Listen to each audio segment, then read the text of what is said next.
Pegue, por favor, a palavra de Deus e abra comigo no último livro da Bíblia.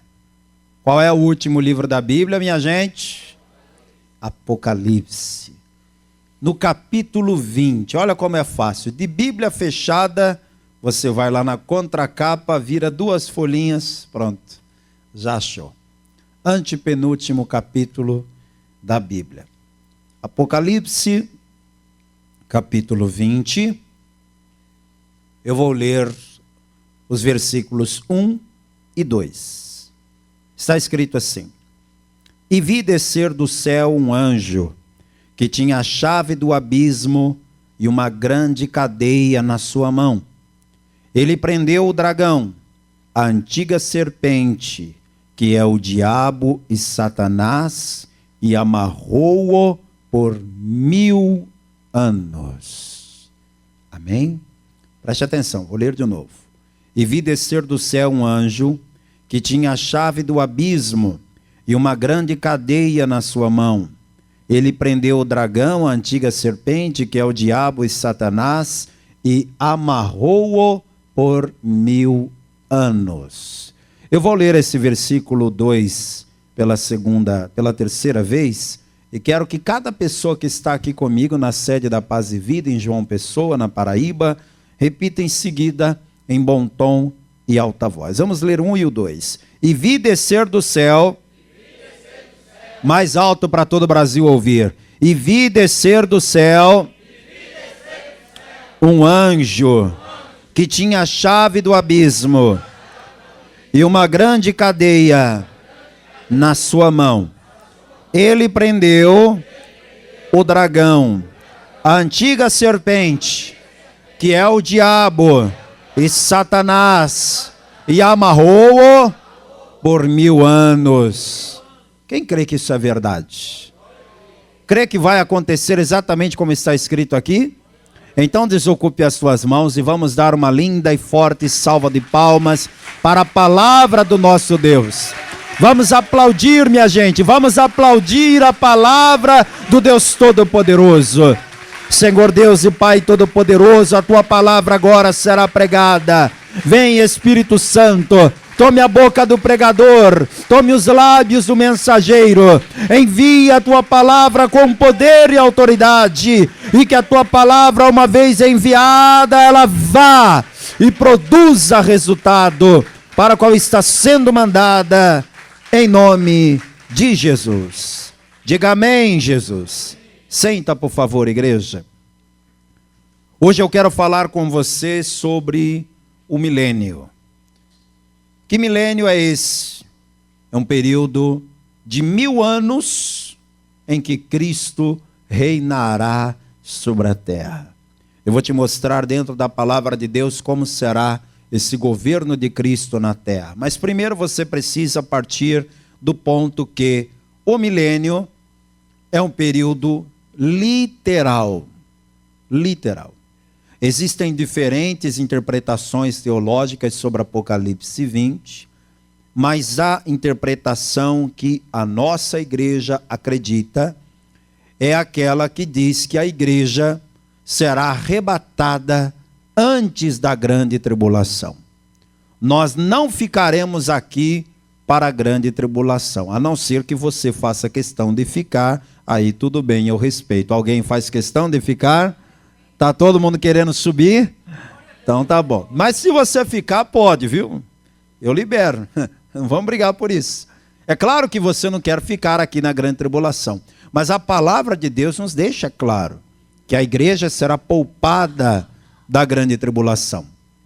Enquanto a igreja que foi arrebatada vai estar lá na glória, lá vai acontecer as bodas do Cordeiro, vai acontecer o tribunal de Cristo. Só explicando para você que não sabe, o tribunal de Cristo é aquele momento em que Cristo vai colocar todos os salvos diante dele e vai galardoar a cada um segundo as suas obras. Há vários textos que falam do tribunal de Cristo. Eu vou ler só um deles para você, segunda carta de Paulo para Timóteo, capítulo 4, versículo 8. O apóstolo Paulo, vivendo seus últimos minutos, últimos dias de vida, Já preso com a sua sentença de morte decretada, ele escreve uma carta para o seu filho na fé, Timóteo, e diz assim, segunda carta de Paulo a Timóteo, capítulo 4, versículo 8. Desde agora, a coroa da justiça me está guardada, a qual o Senhor, justo juiz, me dará naquele dia, e não somente a mim, mas também a todos os que amarem a sua vinda. Diga glória a Deus por isso. Todos aqueles que amam a vinda de Cristo, levante a mão. Para todos nós há a promessa de uma coroa de glória, um galardão, uma recompensa. Você não está servindo a Deus em vão. Um dia você e eu seremos recompensados neste tribunal de Cristo. Encerrado o tribunal de Cristo, vai acontecer as bodas do Cordeiro, que é aquela ceia tão aguardada. Todas as vezes que celebramos a ceia aqui na terra, a gente faz questão de dizer para a igreja, hoje nós estamos ceando aqui, mas um dia vamos cear lá na glória. O que é isso? As bodas do Cordeiro. Então vai acontecer no céu duas coisas enquanto a grande tribulação acontece na terra. O tribunal de Cristo e as bodas do Cordeiro. Quem está me entendendo até aqui, diga amém. Pois bem. Lá no céu nós não vamos ter relógio, nem calendário. Nós não vamos ter sol nem lua, porque seremos iluminados pela glória do próprio Deus. Então nós não vamos ter noção do tempo se passando. Enquanto esses dois acontecimentos ocorrerem no céu, repito, tribunal de Cristo e bodas do Cordeiro, 7 anos se passarão. E a gente não vai ter noção do tempo. Mas serão 7 anos que vão se passar aqui na terra, enquanto nós estamos lá. Finalizando os 7 anos, a grande tribulação vai estar no seu ápice, no seu pior momento. O anticristo estará a ponto de exterminar a descendência de Abraão, e nesse momento o povo judeu vai suplicar, vai clamar pelo socorro do Yahvé, do Deus de Abraão. E quando eles clamarem pelo socorro de Yahvé, quem descerá para socorrê-los será Yeshua, o próprio Senhor Jesus. E como nós não estamos sabendo de nada do que estará acontecendo na terra, o Senhor Jesus nesse momento vai reunir a todos nós lá no céu e dizer, minha igreja escolhida, meu povo eleito, chegou a hora de voltar para a terra. E aí ele vai dar a cada um de nós uma indumentária especial, uma veste branca. E ele vai nos fornecer um transporte especial. Quem aqui já montou a cavalo? Levanta a mão. Já montou a cavalo? Não? Uma meia dúzia já montou a cavalo. Vocês que já montaram a cavalo, me diga, você montou em que tipo de cavalo? Daqueles que voam? Não, né? Você nunca montou num cavalo que voa? Mas um dia você e eu vamos receber do próprio Senhor Jesus, além de uma veste branca resplandecente, vamos receber também um cavalo branco que voa. E ele vai dizer, prepara aí, porque nós vamos descer a terra novamente. Quem aqui ainda não conhece Jerusalém? Quem não conhece ainda? Mesmo que você parta dessa vida sem nunca viajar para Israel, um dia você vai descer lá em Jerusalém com o Senhor Jesus. Essa vai ser a segunda vinda. Eu quero que você confira isso na palavra em Apocalipse capítulo 19. Quer dizer que no final da grande tribulação, Jesus voltará na terra. Apocalipse capítulo 19, versículo 11. E vi o céu aberto, e eis um cavalo branco. O que estava sentado sobre ele chama-se Fiel e Verdadeiro, e julga e peleja com justiça. E os seus olhos eram como a chama de fogo, e sobre a sua cabeça havia muitos diademas. E tinha um nome escrito que ninguém sabia senão ele mesmo, e estava vestido de uma veste salpicada de sangue, e o nome pelo qual se chama é a Palavra de Deus. Versículo 14. E seguiam-no os exércitos que há no céu, em cavalos brancos e vestidos de linho fino, branco e puro. Atenção, porque o versículo 14 está falando da igreja que foi arrebatada. Se esse texto estivesse falando de hoje, o exército que há no céu são os anjos. Só que esse texto se refere ao período posterior ao arrebatamento. Então o exército que há no céu aqui é a igreja arrebatada. Quem está me entendendo? Pode acreditar no que eu estou dizendo. Quem for arrebatado por Jesus vai ficar no céu durante um período que aqui na terra será de 7 anos. Lá nós vamos participar do tribunal de Cristo, vamos receber a nossa recompensa, a nossa coroa de glória, vamos participar das bodas do Cordeiro, vamos cear com Cristo e no final desse período nós vamos voltar nesta terra juntamente com o nosso Senhor e Salvador Jesus Cristo. E vai ser uma volta gloriosa. Quando Jesus entrou em Jerusalém, ele entrou humildemente, montado em um jumentinho, não foi isso? Mas quando ele voltar a Jerusalém, ele vai voltar imponente, glorioso. Olha só o que está escrito aqui no versículo 15. E da sua boca saiu uma aguda espada para ferir com ela as nações, e ele as regerá com vara de ferro. E ele mesmo é o que pisa ao lagar do vinho do furor e da ira do Deus Todo-Poderoso. E na sua veste e na sua coxa tem escrito este nome: Rei dos Reis e Senhor dos Senhores. Oh glória! É ele mesmo que voltará. Jesus disse que quando esse dia chegar, as pessoas que estiverem na terra verão nitidamente, claramente. A volta de Cristo vai acontecer em 2 fases, igreja. Uma oculta e outra visível. A parte oculta é o arrebatamento. Ninguém verá as pessoas subindo para o céu. O arrebatamento será oculto aos olhos humanos. Mas a segunda vinda de Cristo será completamente visível. As pessoas que estiverem aqui na grande tribulação, elas verão. Assim como você olha para o céu e vê um avião passando, as pessoas vão olhar no céu e verão Jesus voltando, montado no seu cavalo branco, e verão um exército de branco, que somos nós, montados também em cavalos brancos e descendo as nuvens do céu. As pessoas verão isso e vão se lamentar. Pastor, as pessoas vão se lamentar porque, veja aí em Mateus 24, Jesus foi quem disse isso. Jesus disse que as pessoas vão se lamentar, e eu vou te explicar o porquê. Evangelho segundo Mateus, no capítulo 24, que é o sermão escatológico de Jesus, ele diz aqui no versículo 30 o seguinte: então aparecerá no céu o sinal do Filho do Homem, e todas as tribos da terra se lamentarão, e verão o Filho do Homem vindo sobre as nuvens do céu com poder e grande glória. Por que as tribos da terra se lamentarão? Porque não creram na verdade do Evangelho. Quando a gente fala da volta de Jesus, muita gente não acredita. Quando a gente fala da volta de Jesus, há pessoas que pensam que é lenda, que é fábula, que é maluquice dos pastores, que isso não tem como acontecer. Imagina, cavalo branco que voa, Jesus voltando nas nuvens, que história é essa? Não tem como acreditar nisso. Tem pessoas que duvidam.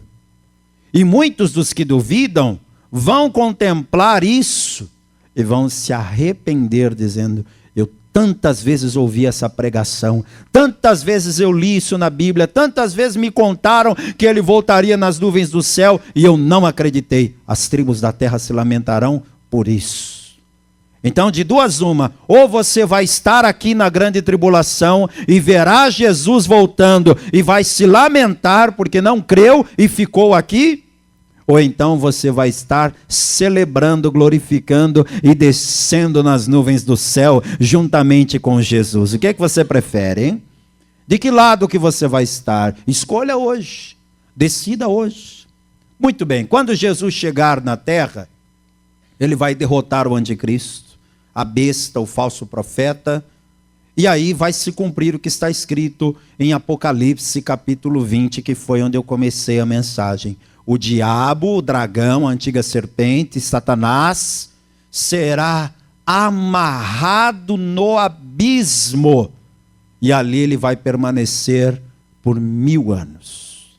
Durante esses 1000 anos que o diabo estará amarrado no abismo, ele estará completamente neutralizado, é como se ele não existisse. Ele vai continuar existindo, porque depois do milênio ainda vai ter a batalha final, onde o diabo definitivamente será derrotado e lançado no lago de fogo. Mas nesses 1000 anos o diabo vai estar completamente neutralizado, guardado lá numa cadeia, preso, sem poder absolutamente nenhum. E esse período de 1000 anos é o período em que Cristo vai reinar sobre a terra. Eu preciso reconhecer que no livro do Apocalipse muita coisa não é o que parece. Muita coisa. Eu diria que mais da metade do livro do Apocalipse não se interpreta como se lê. Você lê escrito, e uma mulher, não é uma mulher, representa outra coisa. E uma estrela, não é uma estrela, representa outra coisa. E o dragão, não é um dragão, representa outra coisa. O livro do Apocalipse ele é codificado. Exatamente por ter sido codificado é que ele chegou até nós. Porque se o livro do Apocalipse, com todas as suas revelações, fosse claro para todo mundo entender, eu te garanto, esse livro não chegaria a nós. Só chegou graças a essa sabedoria de Deus de codificar a mensagem. Mas o milênio é uma das poucas coisas que se interpreta de forma literal. Então olhe para alguém do lado e diga para ele, são 1000 anos mesmo. Não é um símbolo, não é um exemplo, são 1000 anos mesmo. Pastor, quer dizer então que depois do arrebatamento, depois do tribunal de Cristo, depois das bodas do Cordeiro, eu vou voltar na terra com Jesus e vou ficar aqui 1000 anos. É isso mesmo que você entendeu. 1000 anos mesmo. Quem compreendeu até aqui? Agora esses 1000 anos vai ser sem o diabo. A nossa vida hoje é atormentada por Satanás o tempo todo. O diabo perturba a nossa mente, coloca doenças no nosso corpo, atrapalha a nossa vida em todas as áreas. Ele age para roubar, matar e destruir. Mas naqueles 1000 anos não vai ter diabo. Não vai ter demônio, não vai ter espírito imundo nenhum para atrapalhar. Como você imagina que será a vida na terra sem o diabo e com Jesus governando? Você imagina? Quem acha que vai ser maravilhoso? A palavra de Deus me dá uma ideia de como que vai ser. E eu vou te mostrar agora várias referências que mostram como será o reino de Cristo nesses 1000 anos. Vou ler várias referências, se você conseguir me acompanhar, muito bem, será muito bom. Caso contrário, você anota e lê em casa. Vamos começar pelo profeta Miqueias. No profeta Miqueias, capítulo 4, nós temos a informação de onde será a capital do governo de Cristo. Porque todo governo tem a sua capital. O governo brasileiro tem como capital Brasília, não é? É dali que saem as decisões, é dali que saem as leis, é dali que sai a corrupção, né? Infelizmente. É dali, daquela capital. Em outros países a mesma coisa. Assim, nos Estados Unidos, em Washington DC, saem as decisões, ali está o Capitólio, ali está o Congresso, ali está o Parlamento, e por aí vai. Todo país tem a sua capital, onde sai o governo. O governo de Cristo na terra será a partir de Jerusalém. Miqueias capítulo 4, versículos 1 e 2. Mas nos últimos dias acontecerá que o monte da casa do Senhor será estabelecido no cume dos montes, e se elevará sobre os outeiros, e concorrerão a ele os povos. E irão muitas nações e dirão: vinde e subamos ao monte do Senhor e à casa do Deus de Jacó, para que nos ensine os seus caminhos e nós andemos pelas suas veredas. Porque de Sião, que é outro nome para Jerusalém, sairá a lei e a palavra do Senhor de Jerusalém. Então quer dizer que Jerusalém será a capital mundial do governo de Cristo.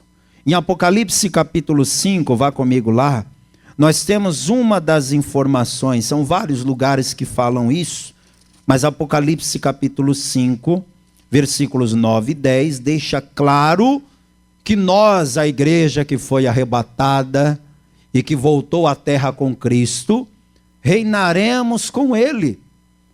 Jesus é maravilhoso demais, Ele tem poder para reinar e governar nesse mundo inteiro sozinho. Quem crê que Ele tem esse poder?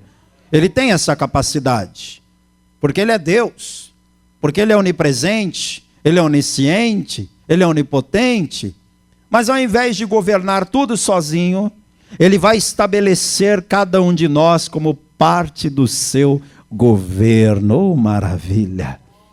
Apocalipse capítulo 5, versículo 9 e 10 diz: E cantavam um novo cântico dizendo: Digno és de tomar o livro e de abrir os seus selos, porque foste morto e com teu sangue compraste para Deus homens de toda tribo e língua e povo e nação, e para o nosso Deus os fizeste reis e sacerdotes, e eles reinarão sobre a terra. Quer dizer que você vai reinar, você vai governar. Talvez nessa vida você diga: pastor, nunca dei sorte de ser nem representante de classe quando eu era estudante no primário, nunca fui nem síndico do meu prédio, mas no reino de Cristo você vai governar. Não sei se você vai ser prefeito de uma grande cidade, governador de um estado, ou até presidente de uma nação. Mas no governo de Cristo você não vai ser qualquer um, não. Você vai ter autoridade. E nós vamos governar com Ele. Mas aí eu quero que você venha comigo para o profeta Isaías. Porque o profeta Isaías, inspirado pelo Espírito Santo, nos deu várias informações de como será esse reino milenar. Isaías capítulo 65, versículo 21. O Senhor Jesus, quando estiver reinando na terra, Ele vai proporcionar a todas as pessoas no seu governo habitação. Hoje em dia o problema da habitação é um problema crônico em todos os países. Todo lugar que você for vai ter gente desabrigada, vai ter gente na rua, vai ter gente dependendo de albergues ou lugares desse tipo, porque não tem onde morar. E sempre vai ter aquela pessoa que até mora numa casa, mas não é dela. Mora de favor com alguém, mora num lugar que não é o próprio. E essa é uma frustração de muitas pessoas, não ter uma casa própria, não ter um teto para chamar de seu. Mas quando você e eu estivermos reinando com Cristo aqui na terra, todo mundo vai ter casa para morar. Isaías 65, 21. E edificarão casas e as habitarão, plantarão vinhas e comerão o seu fruto. Quer ver outra informação? No capítulo 65, no versículo 23, nós temos a informação de que no governo de Cristo não vai mais ter filhos rebeldes. Sabe aquele filho que só dá dor de cabeça para a mãe? Aquela filha que só traz tristeza para o pai? Infelizmente hoje as cadeias estão cheias de jovens que foram instruídos pelo pai e pela mãe no bom caminho, mas não obedeceram. E aí a mãe está lá todo final de semana visitando o filho, sofrendo por ele. Quantas mães já perderam filhos para o tráfico, para o crime, filhas para a prostituição, e a pessoa mesmo depois que o filho parte dessa vida, ela fica com aquela tristeza de ter gerado um filho que só lhe trouxe tristeza e frustração. Só que no reinado de Cristo isso não vai acontecer. Capítulo 65, versículo 23. Não trabalharão debalde, essa palavra debalde é o mesmo que dizer em vão. Não trabalharão em vão, nem terão filhos para perturbação, porque são a semente dos benditos do Senhor e os seus descendentes com eles. Quer dizer que no reinado de Cristo a família será unida e feliz. Dê glória a Deus, igreja. No reinado de Cristo, As nossas orações serão respondidas na hora. Na hora. Você sabe por que muitas vezes as nossas orações não são respondidas na hora? A gente tem a informação de que o profeta Daniel, que era um grande homem de Deus, ele orou e a sua oração não foi atendida na hora. E ele achou aquilo muito estranho, porque ele era um homem de oração, de comunhão com Deus, de vida no altar. E ele, não satisfeito, entrou num jejum. E diz a palavra que por 3 semanas completas, 21 dias, ele não comeu nada de desejável.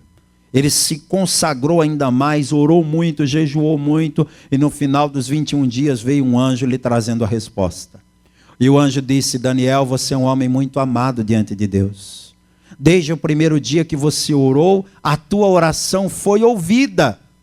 Só que quando você orou, a tua oração foi ouvida, a bênção foi liberada. Para a gente chegar aqui com a tua bênção, nós tivemos que enfrentar uma guerra espiritual. O príncipe da Pérsia se pôs no caminho para que nós não chegássemos até você, e foi necessário que Miguel, o arcanjo, viesse para guerrear conosco, para que a tua bênção chegasse. O anjo deu para Daniel a explicação do porquê da demora. Então traga isso para a tua vida. Hoje a gente ora e às vezes a oração parece que não passou do teto. A gente ora e parece que a bênção não chega. E não é isso. Quando você ora, Deus ouve. Quando a bênção não chegou ainda, é porque tem a guerra espiritual, os demônios trabalhando contra a tua bênção. Mas no reino milenar, onde é que estará o diabo? Amarrado no abismo.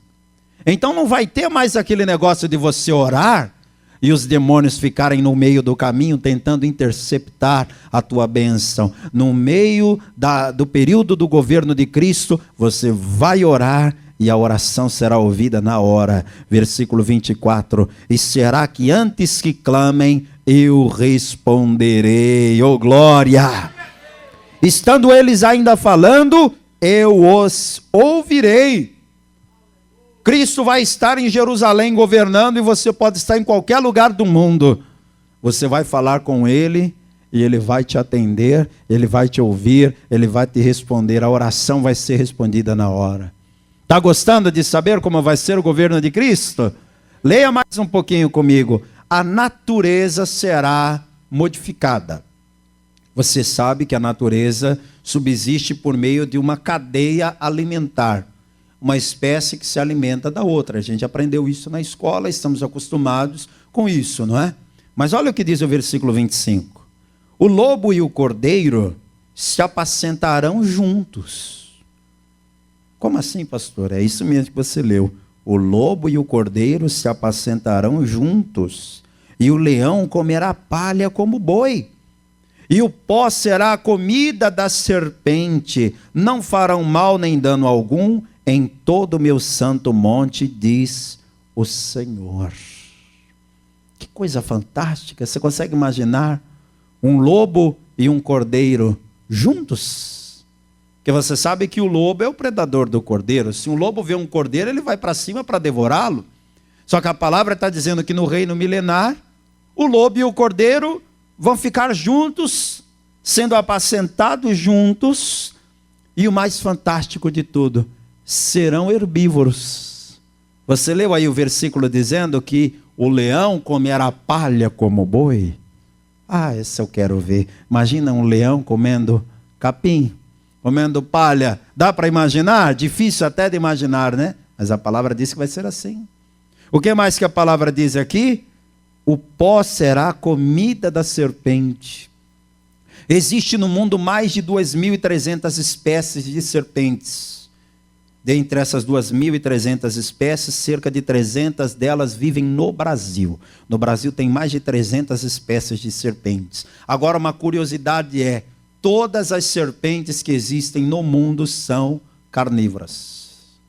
E por alguma razão, Deus decidiu mudar isso.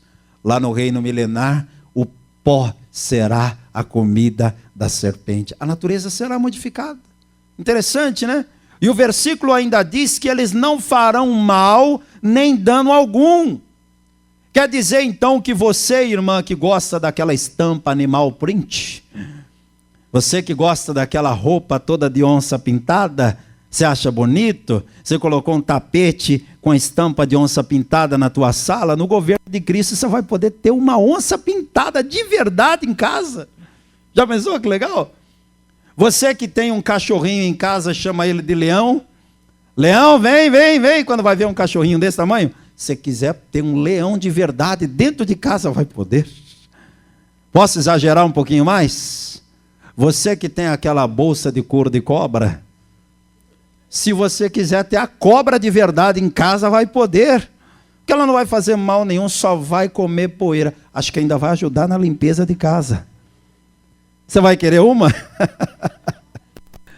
Que mudanças interessantes, né? Vem comigo no capítulo 35. O planeta Terra está gritando por socorro. A natureza está sofrendo os efeitos do aquecimento global e de tantas outras coisas que o próprio ser humano tem feito com o planeta. Mas no reino milenar a terra será restaurada.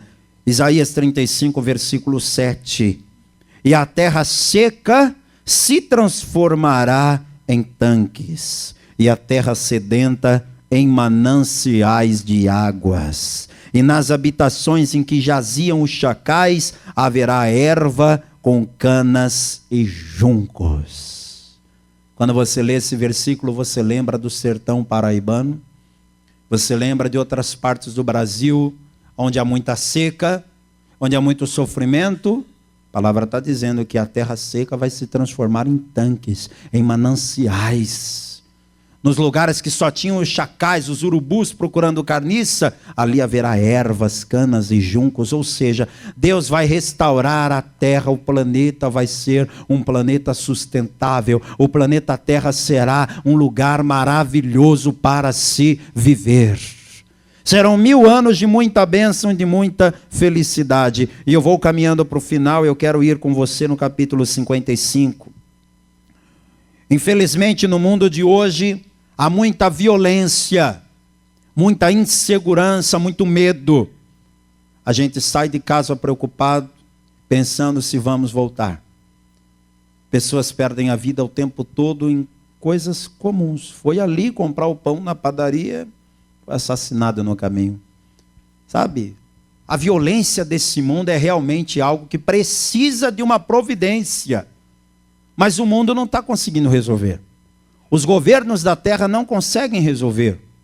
Colocam cada vez mais polícia, mas a polícia, por mais bem intencionada que seja, muitas vezes não consegue vencer o crime.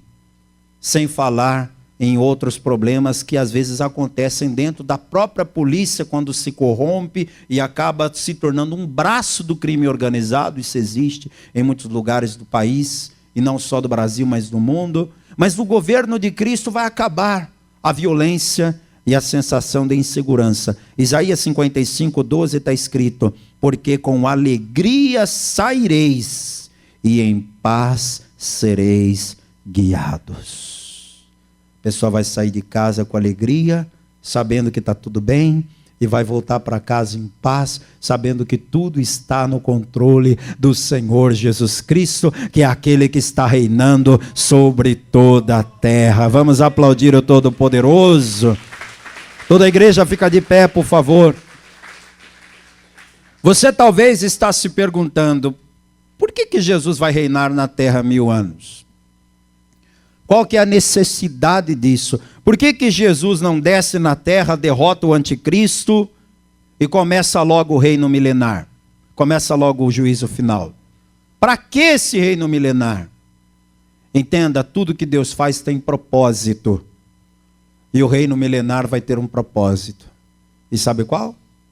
Mostrar para a humanidade o quanto esse planeta que foi criado por Deus para conceber a vida humana é perfeito para a sua vida de forma feliz e saudável. Deus vai provar. O Senhor Jesus governando esse mundo vai provar que este planeta criado por Deus para abrigar a vida humana é perfeito para vivermos uma vida feliz aqui. Sabe qual é o propósito do reino milenar? É mostrar para a humanidade como seria a vida na terra se o pecado não tivesse entrado. Isso que eu descrevi para você é a vida no jardim do Éden. A vida do Adão e da Eva antes do pecado era isso aqui. Era assim que Deus queria que fosse. Eu posso lhe dizer, isso tudo que você ouviu aqui, por mais extraordinário que pareça, vai se cumprir. Vai acontecer. Um dia nós vamos estar no reino milenar, e quem sabe a gente não se encontra pelo mundo afora, e você vai dizer assim, olha, eu lembro daquela pregação, hein? E não é que é assim mesmo, esse reino de Cristo aqui na terra está maravilhoso. Você verá com os seus próprios olhos isso, mas aqui na terra, enquanto esse tempo não chega, sabe o que você pode fazer? Eleger Jesus como governante máximo da sua vida. Se você colocar Jesus para governar a sua vida, ainda que nós estejamos vivendo nesse mundo caótico, nesse mundo terrível, tomado pelo pecado, a sua vida nessa terra será uma bênção. Feche os olhos, toda a igreja, por favor. Eu quero orar por você que está aqui e ainda não entregou a vida para Jesus, mas quer entregar hoje. Quer receber hoje Jesus como único Senhor e Salvador. Tem alguém aqui que quer hoje entregar a vida a Jesus, recebendo a Ele como Senhor e Salvador? Levante a mão agora bem alto junto com a minha. Se tem alguém aqui que quer fazer isso, levante agora a sua mão bem alto. Pastor, eu quero. Tem alguém que quer? Eu vou fazer um segundo apelo. A você que já entregou a vida a Jesus, mas se afastou da casa do Pai. Quer voltar, filho pródigo? O Pai está te chamando de volta. Aqui é o teu lugar. Volta para Jesus enquanto é tempo. Tem alguém aqui que se afastou e quer voltar para Jesus? Levante a mão se tem alguém. Deixa eu falar com você, meu querido, minha querida, que me assiste agora pelo meu canal do YouTube, PR Edemir Pereira, ou por esse programa de TV, ou me ouve pela rádio, me ouve por esse podcast no Spotify, de qualquer forma que essa palavra tenha chegado a você. Quer entregar a vida a Jesus? Quer voltar para Jesus? Aí onde você está, curve a tua cabeça. Se possível, dobre os joelhos, como eu vou fazer aqui no altar da sede da Paz e Vida. Coloque a mão sobre o teu coração e ore comigo. Aí onde você está, não tenha vergonha não. Faça essa oração nesse momento. E a igreja, estenda a mão na direção do altar. Interceda porque há pessoas agora à distância sendo salvas. Ore comigo dizendo, meu Deus e meu Pai, eu ouvi a tua palavra e reconheço, eu não posso viver longe da tua presença. Me perdoa, Senhor, por todo o tempo que eu estive longe dos teus caminhos. Eu elejo hoje Jesus Cristo como governante máximo da minha vida. E eu te peço, Senhor, reina em minha vida. Venha o teu reino em minha vida, em nome de Jesus. Deixa que eu vou orar agora. Pai querido, Deus amado e todo-poderoso, onde estiver alguém com joelhos dobrados, com lágrimas nos olhos, entregando a vida ao Senhor Jesus, receba esse filho pródigo, essa filha pródiga, receba esse homem, essa mulher, escreva esse nome no livro da vida e dá força para esta pessoa perseverar até o fim na tua presença, em nome de Jesus, que assim seja. Amém. E graças a Deus. Glória a Deus. Parabéns pela sua decisão. Igreja, vamos aplaudir ao Senhor Jesus bem forte.